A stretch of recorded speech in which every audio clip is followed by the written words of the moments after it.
Hello दोस्तों, free online teaching one में आपका स्वागत है।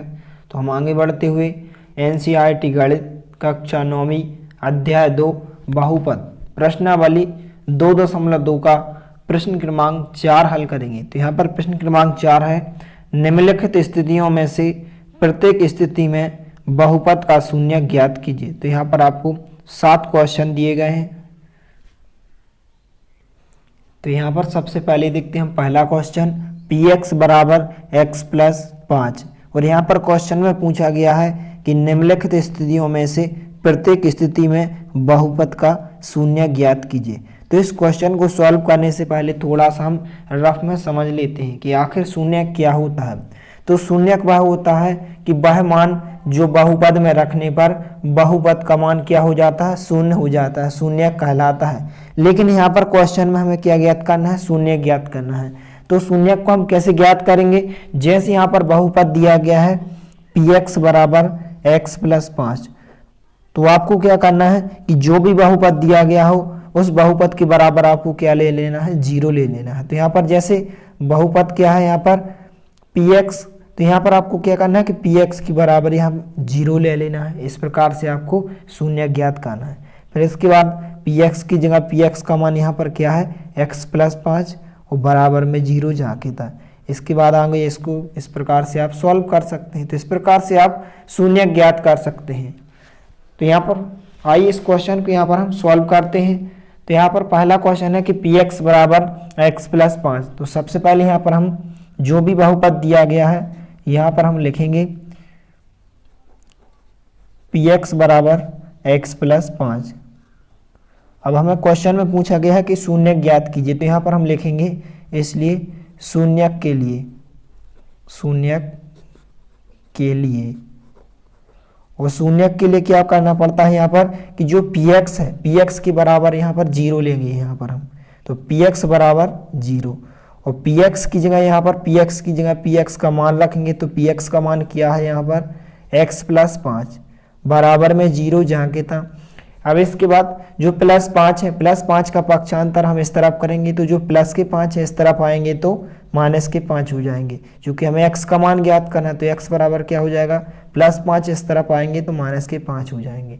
तो x का मान यहाँ पर क्या हो जाएगा, -5। यही आपका क्या हो जाएगा, शून्य हो जाएगा। तो यहाँ पर लिख सकते हैं हम, आता है अभीष्ट शून्यक x बराबर -5 होगा। तो इस प्रकार से पहले क्वेश्चन का आंसर हो जाएगा x बराबर -5 शून्यक हो जाएगा। इसके बाद यहाँ पर हम दूसरे क्वेश्चन को सॉल्व करेंगे। तो दूसरा क्वेश्चन है यहाँ पर कि px बराबर x माइनस 5। तो यहाँ पर सबसे पहले जो भी क्वेश्चन में px बराबर दिया गया है, इस px बराबर को हम लिखेंगे px बराबर x माइनस 5। जो भी क्वेश्चन में दिया गया उस क्वेश्चन को लिखेंगे। इसके बाद यहाँ पर हम लिखेंगे शून्यक के लिए। तो शून्यक के लिए हमें क्या करना पड़ता है यहाँ पर कि जो भी px है उस px के बराबर यहाँ पर हम 0 लेंगे। तो px बराबर 0 और px की जगह px का मान यहाँ पर कितना है, x माइनस 5। तो हम x माइनस 5 लिखेंगे बराबर 0 जाके था। इसके बाद यहाँ पर हम x का मान निकालेंगे तो -5 इस तरफ आएंगे तो प्लस के 5 हो जाएंगे, इस तरफ आएंगे तो -5 का पक्षांतर इस तरफ करेंगे तो प्लस के 5 हो जाएंगे। तो यहाँ पर x बराबर +5 होगा। तो जो x का मतलब जो शून्यक होगा तो आता है, हम लिख सकते हैं आता है अभीष्ट शून्यक। जो हमें शून्य ज्ञात करना था आता है अभीष्ट शून्यक क्या होगा, x बराबर +5 होगा। यहाँ पर आप चाहे तो प्लस लगा सकते हैं चाहे नहीं लगा सकते हैं, क्योंकि प्लस चिन्ह यहाँ पर माना जाता है। इसके बाद देखते हैं हम तीसरा क्वेश्चन। तो यहाँ पर तीसरा क्वेश्चन है px बराबर 2x प्लस 5। तो आइए इस क्वेश्चन को यहाँ पर हम हल करते हैं। तो यहाँ पर सबसे पहले जो भी क्वेश्चन दिया गया है उस क्वेश्चन को यहाँ पर हम लिखेंगे px बराबर 2x प्लस 5। इसके बाद यहाँ पर हम लिखेंगे इसलिए शून्यक के लिए। तो यहाँ पर शून्यक के लिए px के बराबर यहाँ पर हम 0 लेंगे। तो px बराबर 0, px की जगह px का यहाँ पर मान रखेंगे। पी एक्स का मान है 2x प्लस 5 बराबर में 0 जहाँ के था। सबसे पहले यहाँ पर हम प्लस 5 का पक्षांतर इस तरफ करेंगे तो इस तरफ आएंगे तो माइनस के 5 हो जाएंगे। इसके बाद जो गुणा में संख्या होती है, जो भी गुणा में संख्या होती है वो कहाँ जाती है, बटे में आ जाती है। तो x बराबर क्या होगा यहाँ पर -5 और जो गुणा की संख्या वो बटे में आ जाएगी। तो x का मान हो जाएगा -5/2। यही आपका शून्यक हो जाएगा। तो अतः हम लिख सकते हैं, अतः शून्यक या अभीष्ट शून्यक, इस प्रकार से भी आप लिख सकते हैं। अतः शून्यक x बराबर -5/2 होगा। इसके बाद यहाँ पर चौथा क्वेश्चन है कि px बराबर 3x - 2। तो यहाँ पर सबसे पहले जो भी क्वेश्चन में दिया गया है यहाँ पर हम लिखेंगे px बराबर 3x - 2, 3x - 2। इसके बाद यहाँ पर हम लिखेंगे शून्यक के लिए, शून्यक के लिए। तो यहाँ पर शून्यक के लिए जब भी हमें शून्यक निकालना होता है तो हम क्या करते हैं, इस px के बराबर 0 लेते हैं। तो px बराबर 0। अब px की जगह px का मान रखेंगे। यहाँ पर px का मान क्या है, 3x - 2 बराबर में 0 जाके था यहाँ पर। अब इसके बाद यहाँ पर हम सबसे पहले -2 का पक्षांतर इस तरफ करेंगे तो यहाँ पर प्लस के 2 हो जाएंगे। तो 3x बराबर जो -2 हैं इस तरफ आएंगे तो +2 हो जाएंगे। इसके बाद जो गुणा की संख्या होती है वो कहाँ आ जाती है, बटे में आ जाती है 2, और जो गुणा की संख्या वो आ जाएगी नीचे बटे में। तो x का मान यहाँ पर क्या हो जाएगा, 2/3।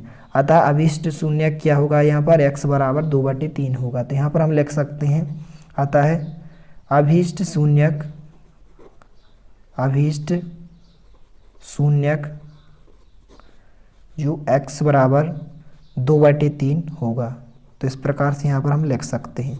इसके बाद यहाँ पर अगला क्वेश्चन, पाँचवें क्वेश्चन को सॉल्व करेंगे। तो पाँचवा क्वेश्चन है px बराबर 3x। तो यहाँ पर सबसे पहले जो भी क्वेश्चन दिया गया है उस क्वेश्चन को यहाँ पर हम लिखेंगे px बराबर 3x।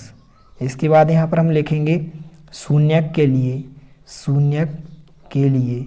तो शून्यक के लिए जब भी हमें शून्यक निकालना होता है तो यहाँ पर हम px के बराबर 0 लेते हैं। अब px की जगह px का मान रखेंगे क्या है यहाँ पर, 3x बराबर 0 जहाँ के था। अब जो गुणा की संख्या होती है यहाँ पर हम x का मान निकालेंगे तो जो गुणा की संख्या होती है वो कहाँ जाती है, बटे में आ जाती है। तो x बराबर 0 के बटे क्या आ जाएगा, 3 आ जाएगा। और 0 के बटे कोई भी संख्या होती है, जब भी आपको ध्यान रखना है कि 0 के बटे जब भी कोई संख्या आ जाए तो यहाँ पर उसका मान हमेशा क्या होता है, 0 होता है। तो यहाँ पर x बराबर क्या होगा, 0। अतः अभीष्ट शून्यक क्या होगा, 0 होगा।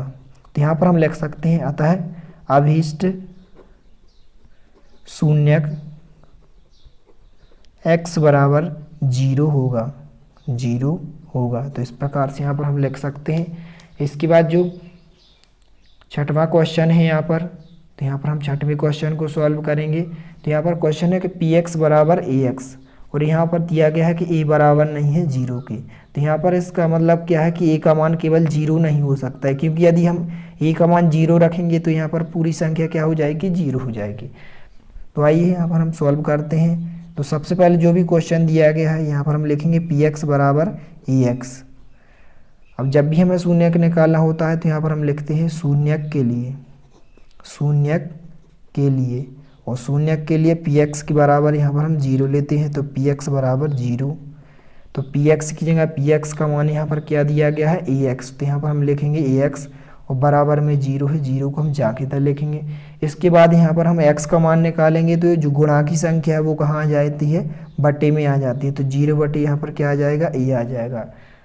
अब हमने बताया था आपको कि जब भी 0 के बटे कोई भी संख्या होती है तो यहाँ पर हमेशा x का मान वो क्या आता है, उसका मान 0 आता है। जैसे यहाँ पर 0 के बटे a है, 0 के बटे कभी भी कोई भी संख्या आ जाए तो हमेशा उसका मान क्या होता है, 0 होता है। तो आपको ध्यान रखना। तो यहाँ पर x का मान क्या हो जाएगा, 0 हो जाएगा। अतः जो बहुपद का शून्यक होगा, अतः अभीष्ट शून्यक, जो अभीष्ट शून्यक होगा वो क्या होगा, x बराबर 0 होगा। तो यहाँ पर हमने इस प्रकार से लिखा आता है अभीष्ट शून्यक x बराबर 0 होगा। तो इस प्रकार से छठवें क्वेश्चन का आंसर हो जाएगा। इसके बाद जो लास्ट क्वेश्चन है 7वां क्वेश्चन, पी एक्स बराबर सी एक्स प्लस डी, और यहाँ पर भी दिया गया है कि c बराबर नहीं है 0 के, क्योंकि यदि हम c का मान यहाँ पर 0 रखें तो x का मान यहाँ पर क्या हो जाएगा, 0 हो जाएगा। तो यहाँ पर इसका मतलब है कि c का मान केवल 0 नहीं हो सकता है और कोई भी संख्या हो सकती है। तो आइए इस क्वेश्चन को यहाँ पर हम हल करते हैं। तो सबसे पहले जो भी क्वेश्चन दिया गया है उस क्वेश्चन को यहाँ पर हम लिखेंगे पी एक्स बराबर सी एक्स प्लस डी। अब यहाँ पर हम लिखेंगे शून्यक के लिए, या फिर हम इस प्रकार से भी लिख सकते हैं कि बहुपद के शून्यक के लिए, शून्यक के लिए। और जब भी हमें शून्यक निकालना होता है तो हम क्या करते हैं, पी एक्स के बराबर 0 लेते हैं। तो पी एक्स बराबर 0, पी एक्स की जगह पी एक्स का मान यहाँ पर क्या है, सी एक्स प्लस डी बराबर यहाँ पर 0 है, 0 को हम जाके लिखेंगे। अब इसके बाद यहाँ पर हम यहाँ से x का मान निकालेंगे। तो सबसे पहले हम d का पक्षांतर करेंगे, तो जो प्लस का d है इस तरफ आएगा तो यहाँ पर माइनस का d हो जाएगा। और यहाँ से हम x का मान निकालेंगे, तो जो गुणा की संख्या होती है वो कहाँ जाती है, बटे में। तो यहाँ पर माइनस डी जांकिता, चूंकि यहाँ पर c जो है गुणा में है तो जो गुणा की संख्या होती है वो कहाँ जाती है, बटे में। तो माइनस डी बटे सी x का मान होगा। अतः अभिष्ट शून्य क्या होगा यहाँ पर, x बराबर माइनस डी।